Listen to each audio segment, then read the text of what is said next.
What's up, y'all? Once again, we're back for another edition of Late Night Chronicles Quarantine Edition, Season 1, Episode 9. Oh, we're getting close, almost at 10. And this is the Father's Day special. And we have on the Zoom screen, we got my girl Pinky. What's up, Pinky? Hey, how are you guys? Thank you for having me. How you doing? I'm doing good. It was good. I worked all day, and then I did some schoolwork all day, or half the rest of the day, and then ran some errands, and that's about it. Good for you. In the house, we got my man Aaron. What's up, man? Dude, how's it going? Thank you guys for having me. We doing virtual bumps. We doing yeah, we can. We're here. I mean, you're not 6 feet. We already I hugged you earlier. We're done. It's good. Once again, I'm your host, Ramel Russell, and I have my lovely host right here. My name is Tasha DeChosa. Welcome back to Late Night Chronicles. And we just gonna jump right in. We got people already tuning in the IG. Hey guys. What's up? So those people. So this show is pretty much it's unscripted, but we have the foundation, which is about fathers, the current situation, what fathers mean to you, being a dad. I'm a dad. You know, you're a wife. You've got boys. You've got 3 kids, and you recently lost your father, which I know what that feels like, and we're going to talk about that later on too. But Tasha, how you doing? I'm good. Just a little busy. My work, one by one, we're getting called out, so I'm trying to cramp everything in. So scheduling is going to be really tough. Okay. But we're going to make it work. We're going to make it work. We're going to make it work. That's just how life goes, you know? Now, how are you doing with all this Father's Day stuff? So my dad died 3 days after my first birthday, so I never got a chance to know him. My mom speak highly about him, but also never hid, you know, the bad stuff. My mom would always say, everybody have a good side, everybody have a bad side. You know what I'm saying? But my dad, as far as I remember him, my mom said he's the best dad ever. Okay. It's just alcohol and drugs, you know? And you know, once the camera start rolling, she gonna be like, well, you asked me that question. You ain't supposed to be asking me. It's about the guest. It's about the guest. I'm chilling. Okay, so I guess the first question is, when you think about fathers and their role to society, what does that mean to you? Who wants to answer that question first? Want to go first? Oh wow! All right. I mean, that's a pretty deep question. Welcome. I don't know if I can attribute like an answer to my role in society as much as it is my role as an influence to my children on how to, I don't know, face reality, face life on life's terms.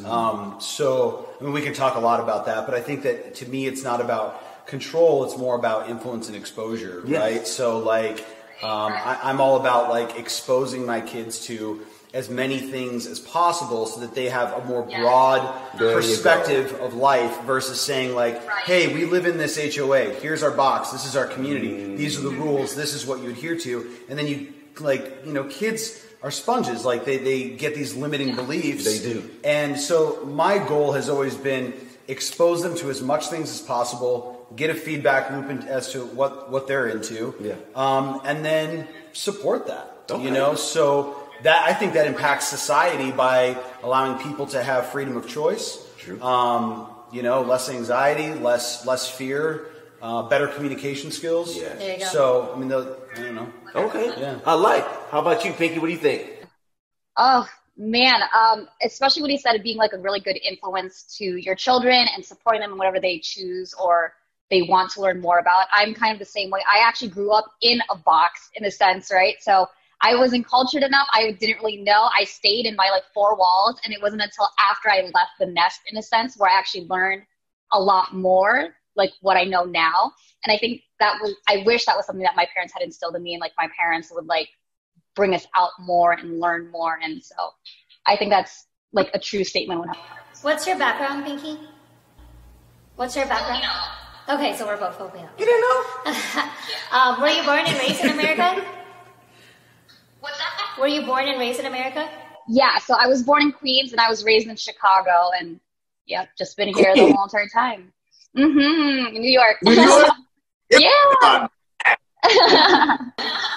Because you don't really hear about Asians in, well, yeah, you do. You hear more about Puerto Ricans, Dominicans. Right, yeah. How was that experience? I know we kind of going off subject, but No, I mean, I wish I could tell you I only lived there till I was like 6, and then I left New York, and then I moved to Chicago, and then I was only there for several years. So I really consider like Arizona like home. Okay. So yeah, I mean, we go back to New York every summer minus this summer. So, Oh, that's awesome. So I think how I contribute is so I've got 2 girls. Like I said, off camera, I wouldn't know what to do with a boy. So she kind of froze, but she'll come back on. It's like when my kids fall, I was never the type of parent to go, oh my God. Right. I was like, safe, you're good, because they looked at us to see how to respond. Yeah. So what do you do? Yeah, no, the same exact thing. Yeah. I think that it's important. I mean, they do. They absorb. So if we exhibit fear and worry,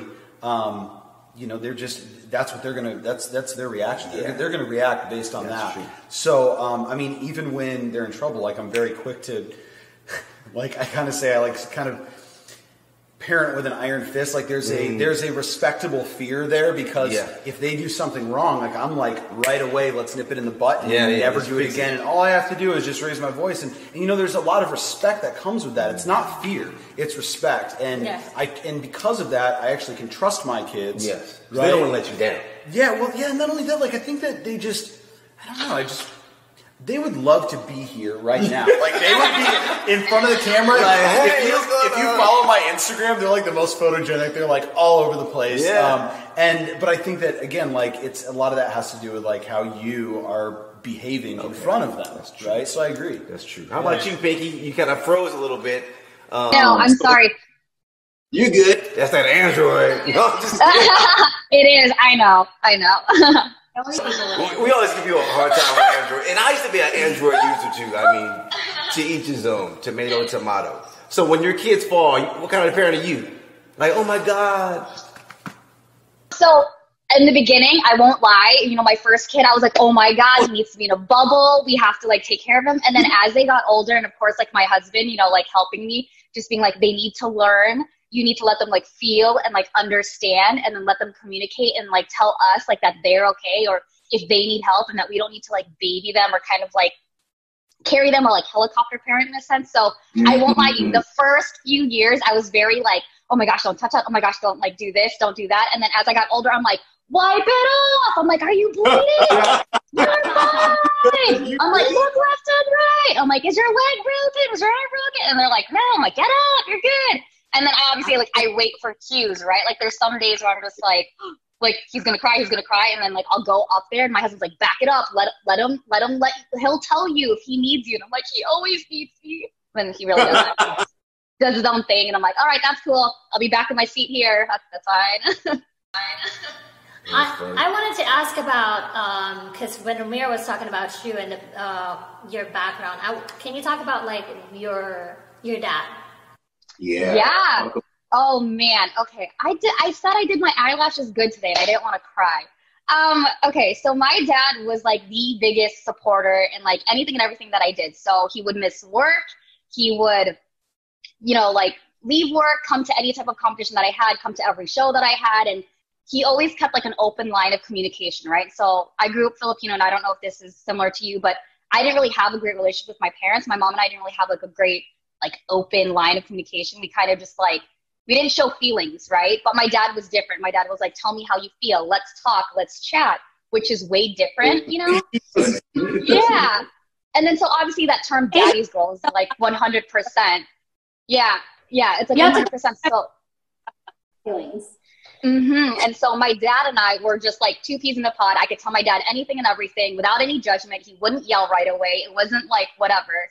And so when he passed away, all of that kind of like disappeared in a sense, you know what I mean? And I don't want to cry.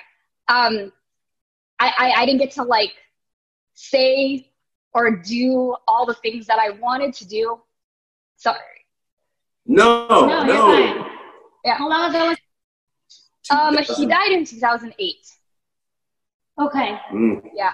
Far away, but it, like Ramiro said, it feels like it was just like yesterday. I can played in my head exactly how he passed because I was there when he died. And so it's still raw. It hurts. It's something I would never wish for anybody to witness, to see a parent pass. But, you know, he taught me a lot of things that I continue to carry on to my kids. And even though he isn't alive, his name, who he is, his values and his morals, his ethics, the things that he taught me, I continue to push towards my kids. And like, I continue to live through myself and like my siblings. And I know I will never ever like let that die down. I will never let that pass. Like, I will continue to like live his name. Like, I want everybody to know who he is and what type of person he was. And, but yeah, he was like the absolute best. Like if I could be any type of parent, I want to emulate what he did as a parent for sure.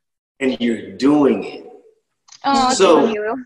The reason why I wanted you on this show is because on your Instagram, I don't know if you've taken that picture down, but you're in your cap and gown and you're at the gravesite. And I was like, I shed a tear. I was like, oh, that touched me.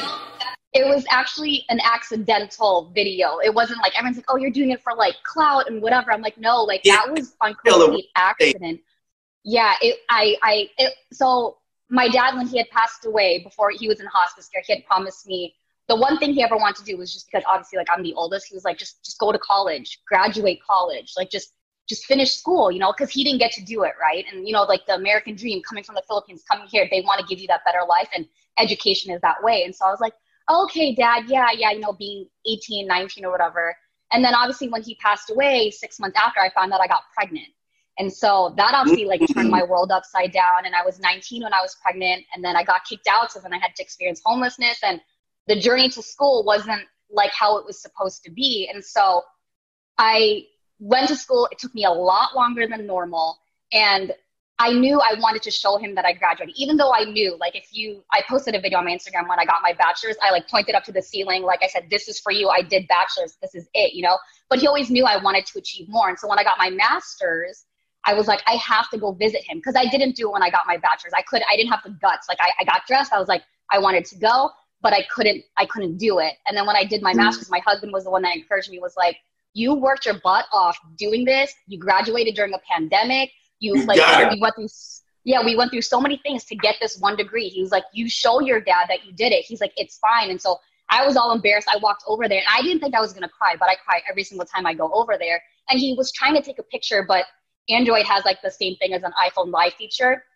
He pushed it, and he ended up getting me crying. And I was like, I need that footage. And it was just like a raw, real experience, but it's part of my story. You know what I mean? It's part of my journey. And I did what I did to get to where I am because of him. And so I wanted to showcase, even though he's passed, like I was able to accomplish all that for him. That's awesome. Wow. What was your story with your dad? Well, so my mom and dad were never married. I was 2 years old when they kind of separated. I grew up in Chicago. I was born in Chicago and then raised in Michigan, and then I've been out here now for 19 years. Oh, okay. So, I moved out here when I was 18.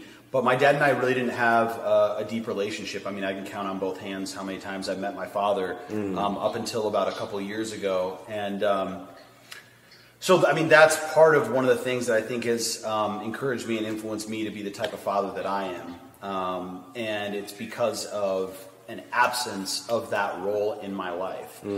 So I took it very seriously. I'm not married to, to the mother of my children, but we have a phenomenal relationship. We do things together. We celebrate holidays together. Awesome. And I think that a lot of that too has to do with the fact that like my dad wasn't there, and I didn't want to have the stigma that like just because we didn't work together as partners doesn't mean that we can't work together as parents. And so I'm grateful for the way that my life was affected by his absence. And we are good friends now. I have a half brother and half sisters. Like, you know, there's a relationship there, but there was no parenting there from that side. Right. You know? Well, that's like a great impact to you, even though like it was a negative experience. It's just amazing because I've seen you, I've known you for a while, and I've seen how I never talk about, you know, like the background of your father, but how you handle your kids. It's really like I admire it. So that's kind of an amazing turnout of like having the absence, because it can go sideways. The impact of having an absent parents can go either I want to go and be better, or fucking you go in a negative. Yeah, so it doesn't. I don't look at it as a negative at all. In fact, it empowers me. So things like that have made me stronger. That it becomes a character asset and not a character defect. Right? Yes. That's so good. yeah, That's amazing. That's great. That's great. Yeah. I wish I had that relationship with my dad. I mean, he's still alive. My biological mom passed away, but me and my dad, I wish I had that relationship like you have with your father. I have half brothers. I think I have a half sister out there somewhere that's rumored to be out there, but I don't know where she is. But my half brother, who didn't grow up with this, he was like, "Oh, you had dad in the house, blah blah blah." I was like, "But was he really there?" Because he was an alcoholic. You know, my whole childhood he was always drunk, abusive. I think him and I's background is very similar in a sense. It mimics each other. It's from parents' background to individual. Yes. When it comes to abuse and stuff, so. And that's probably why I'm so open with my kids now. Like we talk. I mean, me and my girls, we talk. I mean, about everything. Like my oldest, she finally came out and said, "I like girls." My youngest, she was like, "I like boys." I'm like, "Okay, slow down." That's my daughter. Slow down. But we talk. We have that open relationship, the open communication. We can talk about things that bothers them. Like she has nightmares. What's bothering you? That's when she finally came out. I just gotta tell you something. I'm like, that's it? I mean, you made it seem like someone was abusing you in school. right. Yeah. What? Come on now. Yeah. Maybe she'll grow out of it, maybe she won't, but I'm okay with it. Right. Yeah.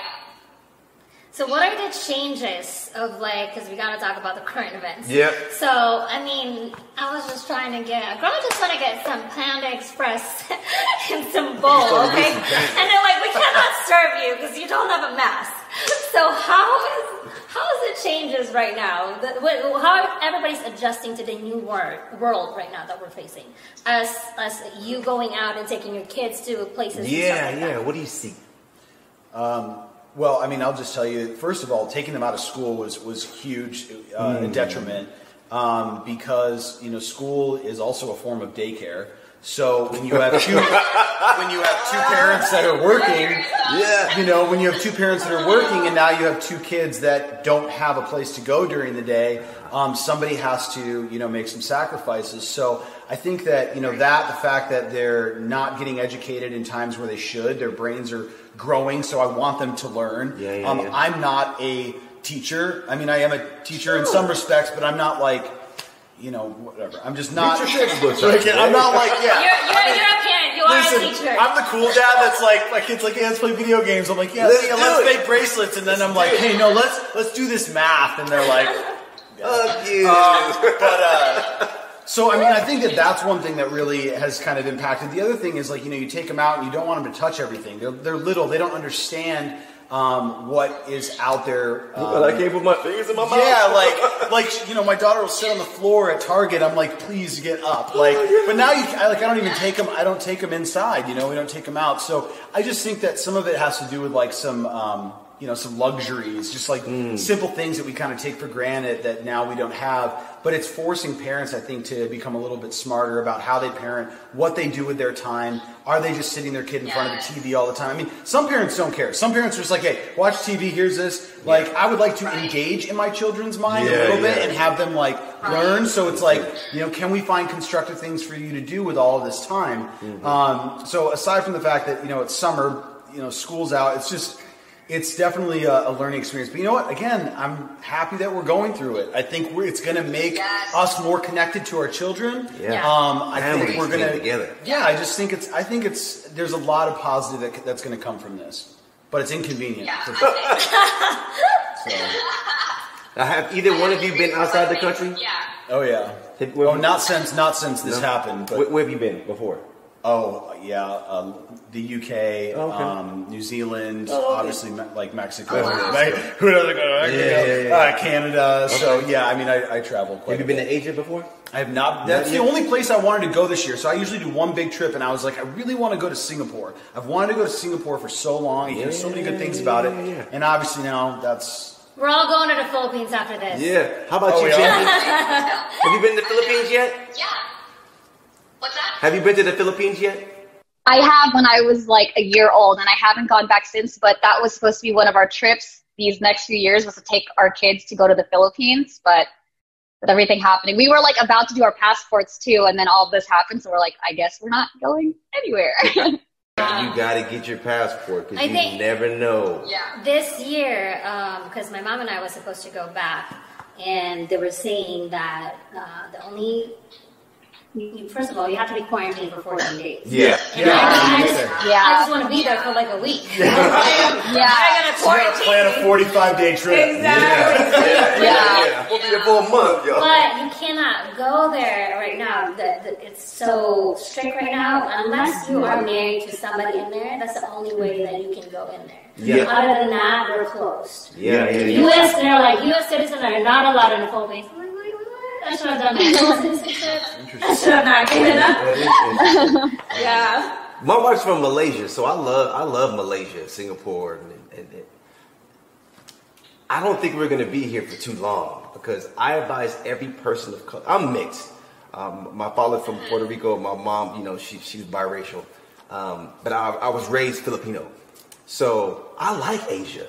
I mean, I had such a great time over there, and I advise every person of color, every black person, you got to leave the country where you can see what really goes on over there. I saw this viral video. This one woman, I didn't want to slap her, but I wanted her on the show. I sent you the video. She was saying some hurtful stuff like, how dare you burn the flag? We gave you your freedom. How dare you? The black lives. Yeah, she was like, I was like, and you could just feel the heat and the hate. People were like, I want to burn her. I want to interview her. I want to talk to her. On the show. She said something. She says, oh, you see how you're getting treated in America? Take your black butt to different countries. You see how they treat black folks. I'm like, I got treated like a king when I was in Asia. They was like, oh, hey, they thought I was Kobe, but they thought I was a basketball player, but still, they gave me love.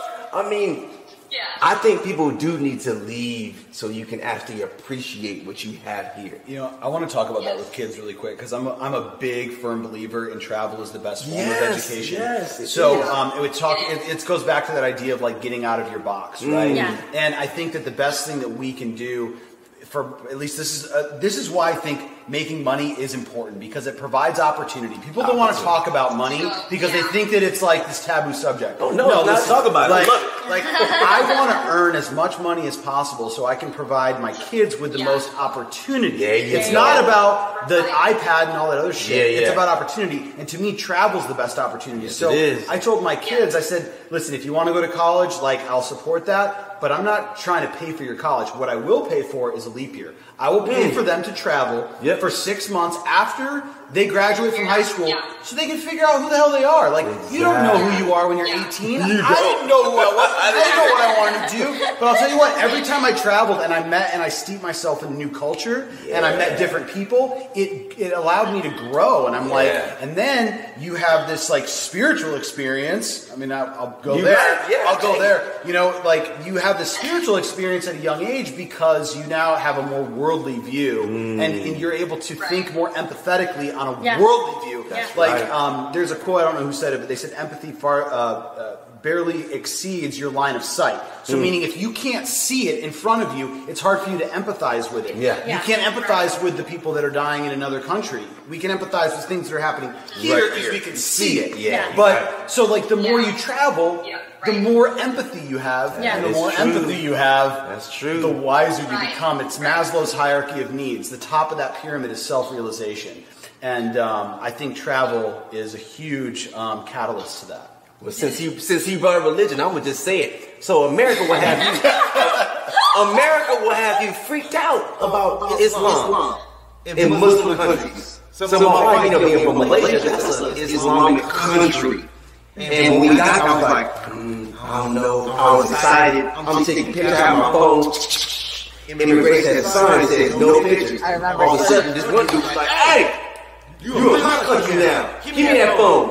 Walked over to me, snapped my phone on my hand, delete that picture. I'm like, dang, 400 people there.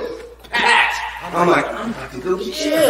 Oh, be like, yeah, he's the one. That's American. So I couldn't change the lanes. So I had to stay in his line. So I get to his line. Yeah, what you doing in my country? I'm like, I came to see my in-laws. In-laws?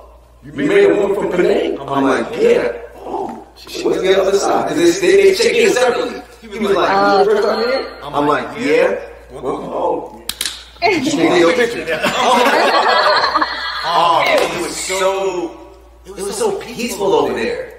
And when I came back, I'm like, Islam ain't, they not evil as you think they are. Them people are so loving and welcoming. I love it. Yeah. So I would go back and say it was like New York. Yeah. No, I've been wanting to go clean for so long. And I think back to the religion thing too. I don't know why I'm really passionate go about ahead. this, but I have a lot of tattoos. I ain't gonna say no to God. I don't remember what movie it was. I think it was Forgetting Sarah Marshall, where they're like, you've got a cross, you've got an Om symbol. Like, what religion do you believe in? And but I think we have a lot to learn from every religion. I think that there's this kind of stigma that because we're American, we have to believe in Christianity, and there's kind of that. It's that box, right? It's that box. But man, I've learned so much from so many different religious sects that it's just valuable, And I don't know. Do you pray with your kids? I do actually. Yeah. Yeah. Yeah. I had a weird My daughter does. My son's just like, I'm grateful for the PlayStation. But my daughter's like, I'm so grateful for the dogs and the cats and she's like, and God, please bring unicorns back. I shit you not. The unicorns come back. I know they're real. Yeah. Religion in general, I remember having lunch with a girlfriend, this is a few years back, and we go to church together, and then because we have an understanding of how God is important to us, we will pray, even more in public. I would sit in silence and pray before I eat my food. Yeah. And then we ended up hanging out with another girlfriend. And we ended up starting praying because it's a habit, right? And then the other person is uncomfortable because she goes, and I'm like, oh my God. And I was like, I'm so sorry. And I'm like, okay, wait. And I look at her when we leave, and I was like, okay, we gotta, it's just that you and I think I don't ever want to make people uncomfortable of what I believe. Yeah. But sometimes religion and different point of views, sometimes you have to be careful. Yeah. Not be careful, but we have to be mindful who accepts it. And I don't ever want to shove my religion. I was born and raised Asian Catholic. Catholic, yeah. Yeah, I was Catholic. It's well, they're strict as fuck. Yeah. They're strict.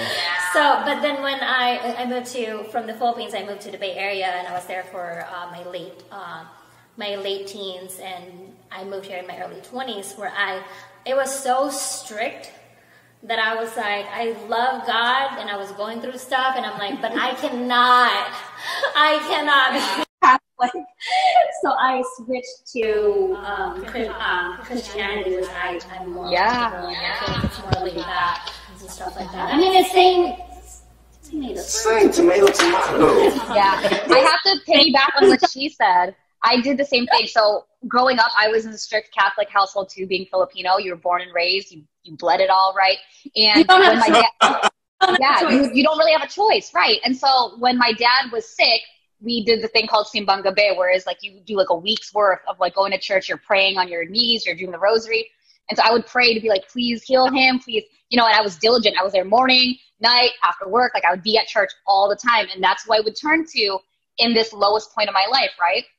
Then when my dad died, I had the worst anger. I had this hatred. Is hatred a word? I don't even want to say hatred, but I was mad. I was I don't believe in you. I prayed. I was there at your church. I was angry. And for good several years, actually, and it wasn't until last year, January, that I actually refound my faith. And I did the same thing. I converted to Christianity and I got rebaptized. But it took me the longest time to be okay with like, it wasn't God or anything. It was just, this is just how, you know, I had to like find all these like understandings and like meanings and really like refigure myself out. But I was angry for the longest time about religion. I was just like, there's no faith, there's no such thing, like don't believe it. But then, you know, it found me again and got rebaptized, and now I love the church that I'm in. So yeah. I think everyone that like who was born and raised having a religion background, you're so passionate about it because that's how you grew up and it's part of your life, and then you go to a traumatic experience in your life, it's like you don't pray anymore. Like I would have the same thing, like I'm not praying. I was pissed off. Like, how fucking dare you? Yeah. It's late Night Chronicles. I'm gonna cuss. Right. And I'm like, how fucking dare you to put me all through this shit? Like, I don't deserve this shit. Right. And then I went into a dark cycle of my life, and then, but then it's like, but then it kind of, the faith that you have, if you have that strong faith, it brings you back to where you started. It does. And it's like, and again, it goes back to like having an understanding of like, okay, I have to experience this thing so that I know how strong I am. And I have to view it in a different way of like the most tough shit that I've been through in life, and be like, you know what? I gotta figure out how to turn this into a positive and view it in a different way, and that's where I'm like, okay, I make peace with God. Okay, I'm just gonna. You're giving me a testimony, so I can talk about it. Yes, 100%. You know what I'm saying? Right. So okay, I accept my past. Guide me again. Here you go. Because love is the highest vibration. Like, I was the same way. Like, when I moved to Texas, I was engaged to somebody else, this Korean chick, and she cheated on me. I was devastated. I cried. I was angry. I was mad at God. And then when I met my wife now, 16 years, I was like, instead of me saying, God, why me? Now I'm like, thank you for choosing me to go through this, because I'm grateful. It's like when I see her online, I'm like, thank you. Thank you for breaking thank you for showing me your true colors so I can actually love the right way. You need that. You got to have your heart broke to feel what love is. I mean, how you know what good and bad is if you don't have something bad happen? Totally. Yeah. You need that. Right, 100%. Yeah. Especially as parents, you can't shelter your kids from failure, right? You can't. So like the don't touch that, it's hot. Like, this is a good example of how I parent. How you know it's hot? I'm like, touch it. Like, I will let you touch it once. Go ahead. Touch it. And you'll learn, and he'll never touch it again. You know what I mean? And then if my daughter sees it, she's gonna be like, "Oh, I don't want that to happen." Yeah, she learned from somebody else. But you can't be like, "Don't touch it, don't touch it," because you know it's just, I don't know. To me, that's totally my methodology. Yes, it's like, I want you to fail, because every time you fail, you grow from that failure, right? So why would I try to prevent my kid from hurting himself and failing? It's like, listen, do it, just do it responsibly. You know, now I'm not saying, you know, there's a fine line there, right? Don't do no crack. I have to piggyback off what you said. We do the same thing. My husband and I were very transparent about how we became, you know, teen parents, and we experienced homelessness, and we went through like the roughest of like the rough life, right? So we tell our kids, I'm like, what we have, we had to work hard for. This didn't just happen overnight. You know, this didn't just fall on our lap. I'm like, but I always tell them it also took a village. It wasn't just us too. We had a lot of support. We had a lot of help from a lot of different people. You never forget the people that help you. You never forget the people who helped you climb up to the top when you were at your absolute lowest. And so my kids are completely exposed to all of that. I'm with you. Like, I'm the same way. I'm kind of like, it's okay to fail. It's okay to struggle. It's okay, because then, like you said, you learn, you experience, you grow. And sometimes, like, I don't want that, right? Because I'm like, I don't ever want you to go through what I went through. But then sometimes I'm like, it's okay, because look at who I am now, and it made me a better person, made me a stronger person, and made me appreciate my journey, my story, who I am in my past, and it gave me a platform to talk about, like, you know, what I experienced and where I am now. And so that is something like 100% that I have to like agree on. Like, just have to let them learn, let them figure it out, and hopefully they turn into great, decent human beings. I love it. We're going to take a small commercial break. Once again, we're sponsored in part by Blackwater. Dutch Bros kind of just, slid in there. Dutch Bros, you know what, Dutch Bros? You're going to have to start giving me some coupons or some discount codes so we can give out to people, because this was like kind of like on the under. That's okay. Dutch Bros is cool. And we'll be right back.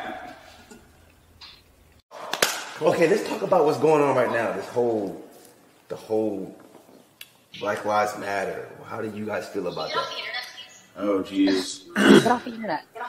That's Well, I definitely believe that there needs to be a change in our country. Like, something needs to change drastically. Yeah. I don't think I'm qualified to come up with solutions to that. It is deep, man. like there is a lot of nuances that I think go into that, and I don't know who is qualified. Like it's tough. What I do know is that things need to change. Like there is fundamentally something wrong, and I think that it's about like we should be evolving together as a species, like not creating borders and boundaries and any sort of barrier between anyone. Like the idea of building a wall, I mean, it's dumb to me. Like ideas and information should flow, right? It shouldn't be restricted. Yeah. I'm like open source everything, open source relationships, open source information. I think that we need to just evolve as a species. Pinky, what about you, Pinky? I didn't hear the question because my husband's on the internet. The whole, because we're still in this pandemic, and now we kind of took a shift. Well, the whole world took a shift to, racial tension, Black Lives Matter, because they treat us bad. It's like I was telling Tasha, I said, do you know I get anxiety when I get in my car? If I see a police officer, I go the opposite way. If they're behind me, my heart races, my hands begin to sweat. I never keep my wallet in my pocket. It's always on the outside, so there's no sudden moves. Like I have my registration, my insurance is neatly in a manila folder. It's right there. So hands on the wheel. How you doing, officer? I'm good. Okay, my license is right here. I'm going to reach for it. Nice and slow. But it's always right here. I'm never like, oh, why the hell you pull me? What the fuck? Hell no. Yeah. So have you heard of Will Knight? Will Knight, he's running for Maricopa County attorney. So I'm helping him. So he's really big on prison reform, the injustice of man and womankind. And so I'm helping him.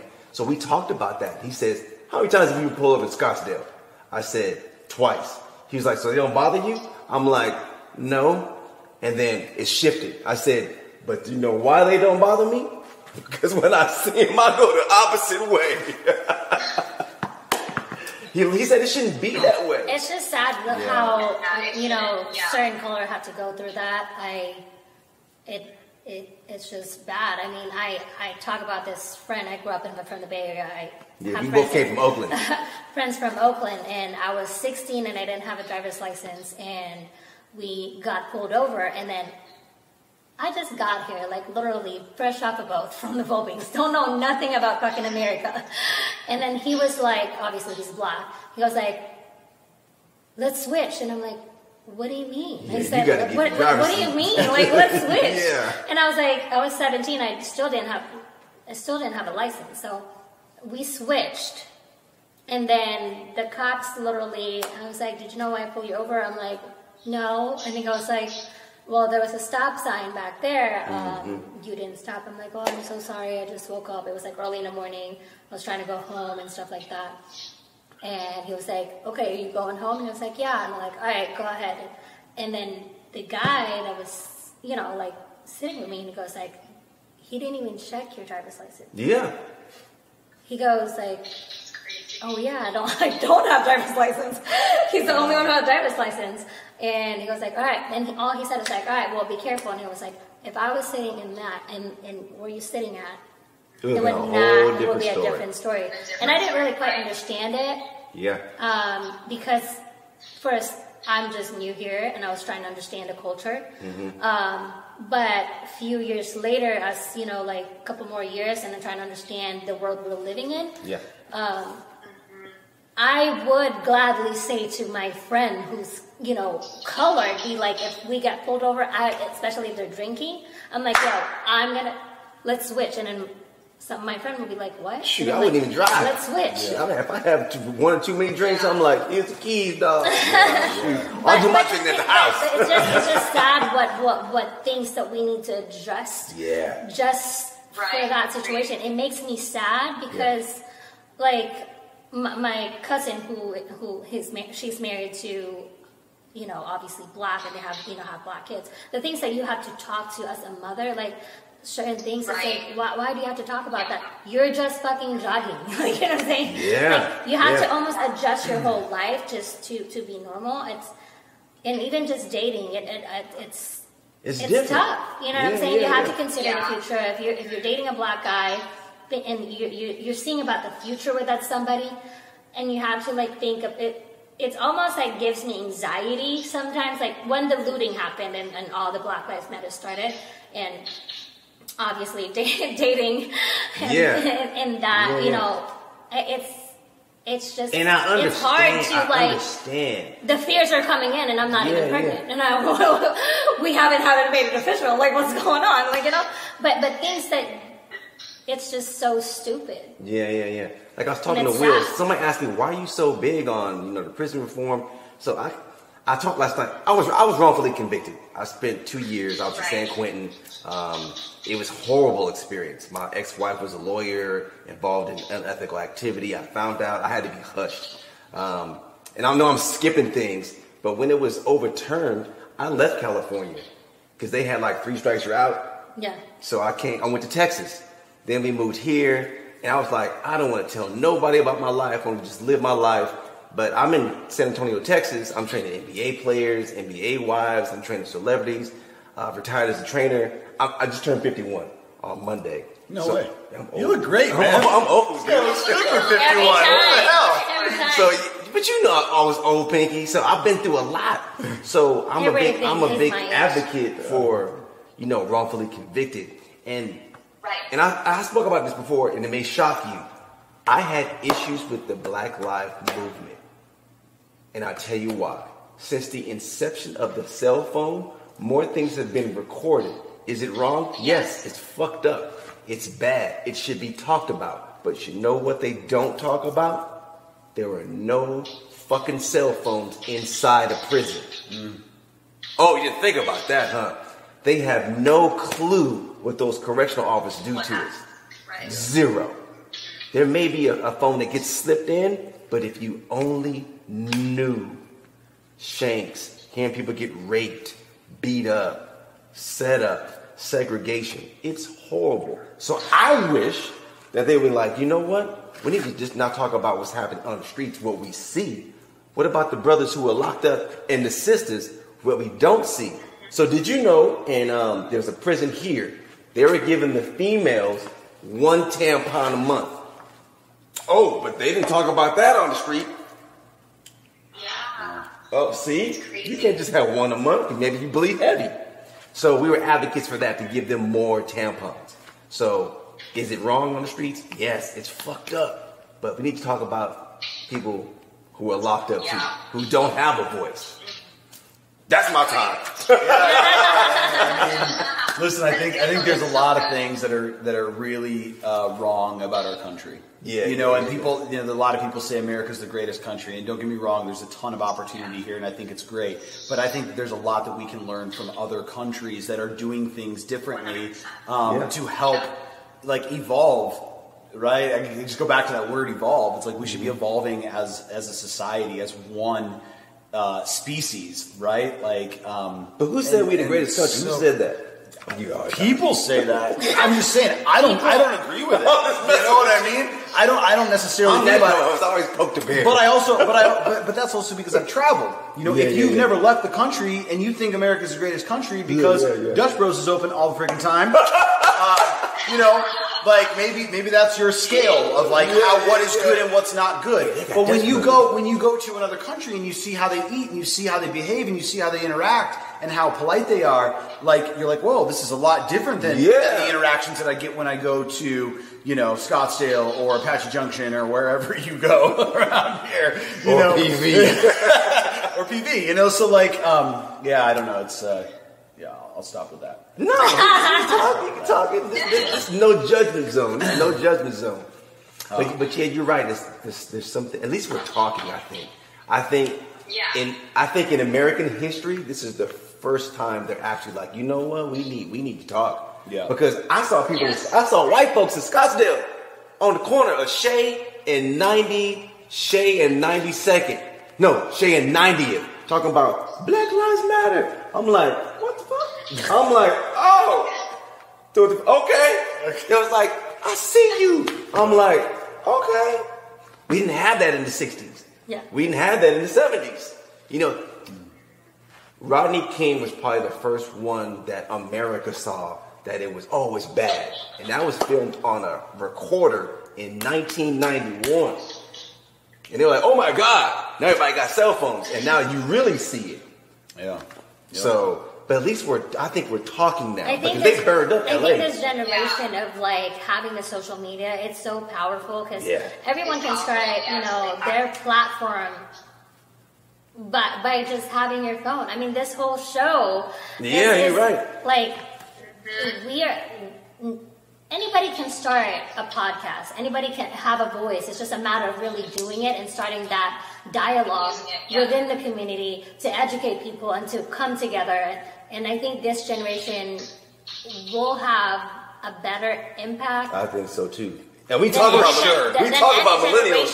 These motherfuckers are ready to die. Dude, our kids are the future, right? So the things that they're experiencing and exposed to now are going to pave a better future for us. Yeah. I mean, you know, we could also talk about like oil and coal, right? That like, you know, like why the fuck are we still, you know, going for coal and burning oil when we have electric everything? Like we have the ability to evolve, but yet we're still damaging the planet. Like that's why I got rid of all my foreigns. There's no Mercedes for me. I drive a Tesla. There's so much that we could do to just evolve as a species, but there's a lot of money behind these things that are going on that are above and beyond us, and that's where like you know, things desperately need to change. Yeah, you're right. Yeah. Because we can have all the dialogue we want, we can have all of the whatever it is, and we can create this movement, but if things don't change, then the cycle just repeats itself. Like it's not going anywhere, it's not doing anything. You know what I mean? So like things really do need to change just to provide that better future. So in honor of your father and all of the great values that he instilled in you, I see it. So what would you do, Pinky, if you could write a law to make things all better for humanity? Oh, jeez. Oh, that's a hard question. I could literally go on and on and on. For me, like with everything that's going on right now, it honestly truly breaks my heart. That I'm not just saying that just to say that. It really does. Like I stay off of social media for that exact reason. Equality for all, obviously, and systemic racism. Obviously, I'm all about gender equality. I believe in love is love. Anyone can love each other. I have family who's like LGBTQ, and so I like am 100% like about that. But there's so many things, like I said, that we can talk about everything, and not everyone's going to have the same exact opinions or agree with my opinions or whatever it is, right? And if it was my perfect planet, my perfect world, if I had rainbows, butterflies, and unicorns, like it would be just that. Like everyone can live in peace, in harmony, everyone's equal. Women are up there with men, equality for all, like no issues, no nothing. Of course, that's just like a pin in a haystack because obviously I'm one person, you know what I mean? But for me, that's what it would be if I could. And that's what I try to push to my kids. Like what you said, you know, you expose them to everything and we're communicating about everything. Like this is what's going on. And they've seen the good, they've seen the bad, they've kind of figured it out. And, you know, to kind of fall back on like COVID and like racism, obviously being Asian, you know, this is like the first time that I've actually experienced just the slightest hint of the small racist remark. And I can't even imagine what like the Black community has felt throughout the many years that they've gone through it. But these are things that I had to speak to my kids because even my own child is getting like random text messages saying like, oh, aren't you from China? Didn't you eat the bat soup? Did you bring it here? And I'm like, he's 9. He has no idea. Like he doesn't know like he doesn't get it. And I had to actually have that conversation, and I can't even imagine what others actually have to go through more in depth, you know, and actually feel for their lives. But I keep telling them, like, you need to change. Like, we saw a protest in Goodyear. We jumped in, we gave water, and we're like, we have to support our, you know, the Black community and those who are minorities that don't have a voice, because we have a leverage, right? Like, if we're all together, we're more impactful than it is just like one person. And so they're slowly understanding it, but not 100%. And again, like I said, we have family who is LGBTQ, and they see people that are like, oh, that being gay is not right and blah, blah, blah. But we tell them, like, it's okay. Your aunt's gay, your uncle's gay, your cousin's gay. It's fine. Like, we're all okay with it. You know what I mean? But like, literally, like, they don't understand, because they grew up like seeing like aunt, uncle. Like, they don't know the difference. You know, it was normal to them. And to me, that's what I'm trying to create, is like that normalcy of like, this is bad, this is good. And yeah, sorry, went on a rampage there, but that's my 2 cents. Okay, before I ask you, since I asked that tough question, this is what I would do. TransUnion and Equifax. I would make sure everybody in the United States has an 810 credit score. Stroke of midnight. 2025. You talking about beer? Oh shit! This motherfucker could buy a house next door to me. But that's what I would flip the script. You know what? We need to make. You talking about equality? Yeah. I'm gonna make everybody equal. Boom. And if you fuck up, that's on you. There you go. Fresh start. Fresh start. We just hit that restart button. Restart. Boom. Yeah. I mean, because think now about make it how you want Think about it. You really when you get an apartment, you sign a lease. When you get a house, you have a mortgage. You have insurance. If things don't go wrong, you can renew your lease. I can't renew my lease on my wife. That's why we communicate. Like, I can't just. Well, you can, but I'm not. I'm not gonna upgrade my wife. But as far as life goes, why can't we just? You know what? It's been messed up. The distribution of wealth has been off kilter. You know what? Clean slate. Instead of me giving people what $1,200, whatever they. What was that stipend? What was that? That chump change. Yeah, they it gave. was $1,200. Fuck that. Whatever. Don't give me no money. Give me a credit score. Hold up, I didn't Raise get my. that. That's what I'm saying. I didn't get it either. It's a stimulus check. Yeah, the stimulus package. Yeah, how much was stimulus. that? Don't do that. Yeah. If you give somebody some credit, they be like, oh, wait a minute. I got a clean start. Yeah. What would you do, brother? Well, okay, so you had a really good answer. I That like was a both good of your one. guys' I like that answers. I'll do one that's kind of a very single point focus. I think that police officers, Okay. this is kind of a touchy subject. We have freaking phones, we have cameras, we have live feeds. I feel like if there was a live feed and people were held accountable to what was going on while things were going on, it's like this is why companies have human resources departments, right? Yeah. Is because they're there to protect employees, and someone besides, you know, a police officer who may be angry or heightened. Like, listen, we all have emotions, so people are acting out of emotion all the time. But if someone knows that they're being watched, they're going to act differently. They behave differently. They don't know that someone's behind with the camera. I think that it would help with more transparency if there were actual live cameras and somebody on the other end who was a little more empathetic, maybe more sound of mind than somebody who's coming in hot with whatever situation that they might be dealing with, right? Like, everyone has personal issues and personal things that they go through. So, I don't know. I would like to, that would probably be my thing. More transparency. Okay. Yeah, transparency. Accountability. Okay. Tough. I think I like what you said, but I don't think we're ever going to have that. So it's not realistic. Everybody's going to get no It's not realistic, but that would be a dream, right? Just like what you said. Like, you know, if you have given the opportunity to put that restart button and, like, you make it how you want it, and if you fuck up, and that's on you.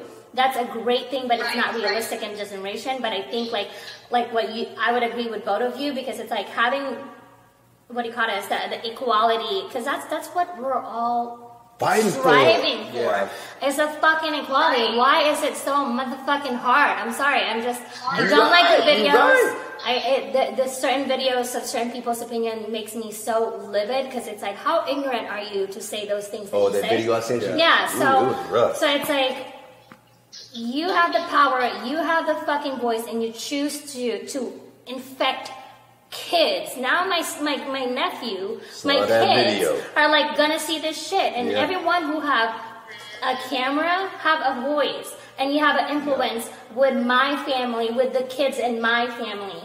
So that, in a sense, I'm livid about it. Why change the conversation, focus on equality, make people accountable. Yeah. I'm pretty sure people, I've seen like videos that cops do have that. Cops have a camera on what do you call it? The body in cam. their car. They fucking know this. You know what I'm saying? It's not something that's hidden. It's time to, everything is recorded. So it's time to make people be accountable for their actions. So if we need to eliminate 80% of the cops of their wrongdoing, fucking do it, and let's restart over, because that's where it starts. You know what I'm saying? Because it's like, it's not like it's hidden.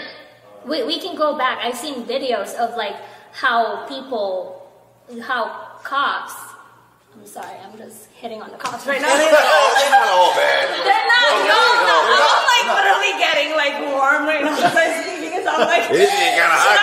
This is lights. But I'm not saying that y'all are bad. Right, but I did stop talking to a guy who wore a cop. I'm just kidding.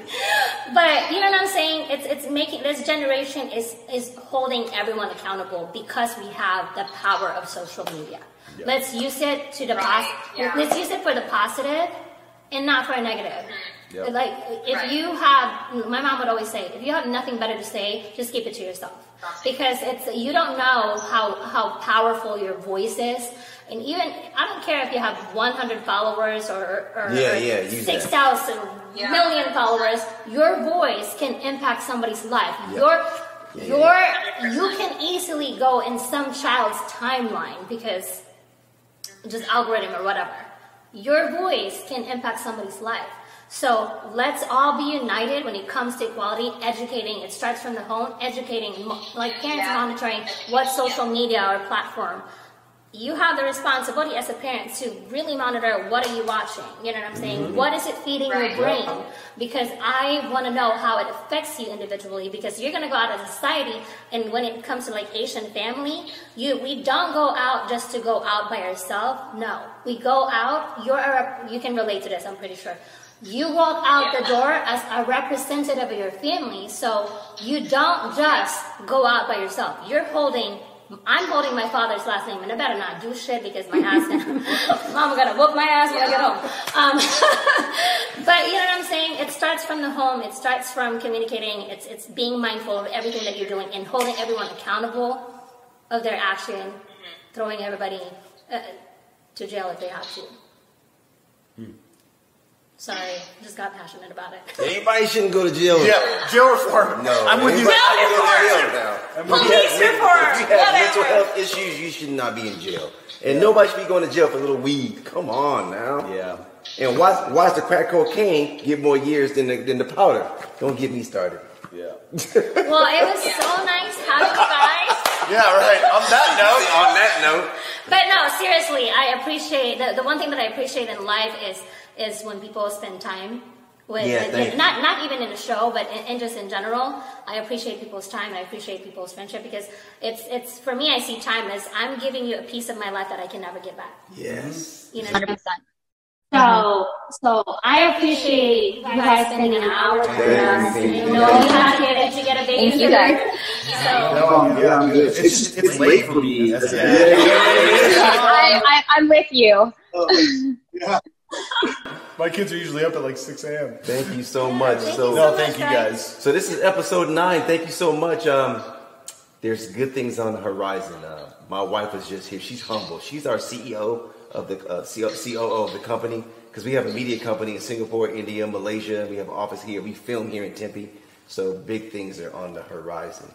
So you're right. Have a voice. So thank you so much for allowing us to be in your living room, on your screen. Yeah. So my name is Romero Russell. I'm your co-host of Late Night Chronicles, Quarantine Edition. My name is Tasha Dichosa. Thank you for tuning in. Late Night Chronicles, Season 1, Episode 9. All right, we'll see you next week. Time. See you next week. That's it.